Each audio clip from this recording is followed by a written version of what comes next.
अऊज़ु बिल्लाहि मिनश्शैतानिर्रजीम बिस्मिल्लाहिर्रहमानिर्रहीम। मैं इस वक्त खड़ा हूँ मैदान अरफ़ात के अंदर, और सामने जो आपको ज़ियारत नज़र आ रही है ये जबल रहमत है। अभी हम जबल रहमत की चोटी पर जाएंगे और वहाँ से आपको मैदान अरफ़ात की ज़ियारत कराएंगे। अल्हम्दुलिल्लाह, अभी मैं जबल रहमत की चोटी पर खड़ा हूँ। वीडियो में आपको जबल रहमत का कुछ हिस्सा नज़र आ रहा होगा। पस मंज़र में आपको मैदान अरफ़ात की ज़ियारत भी हो रही होगी। दाएं हाथ पे नीचे की जानिब जो सीढ़ियां हैं ये ज़ायरीन की सहूलत के लिए बनाई गई हैं ताकि वो बाआसानी जबल रहमत की चोटी तक पहुंच सकें। पस मंज़र में आपको मस्जिद निमरा के मीनारों की भी निशानदही की गई है। चोटी पर पहुंचे तो आपको ये सतून नज़र आएगा जो इस बात की निशानदही करता है कि ये जबल रहमत है।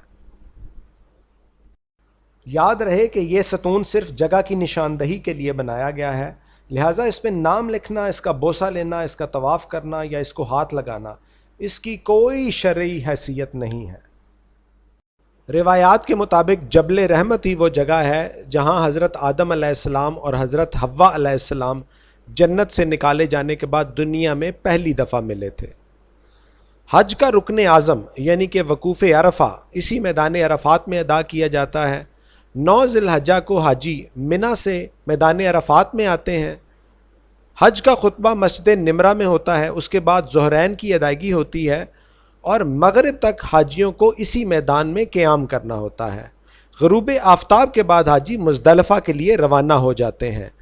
मिना से अरफ़ात का फ़ासला तकरीबन 12 से 14 किलोमीटर का है, जबकि अरफ़ात से मुज़दलिफ़ा जाने का फ़ासला तकरीबन 7 से 8 किलोमीटर का है।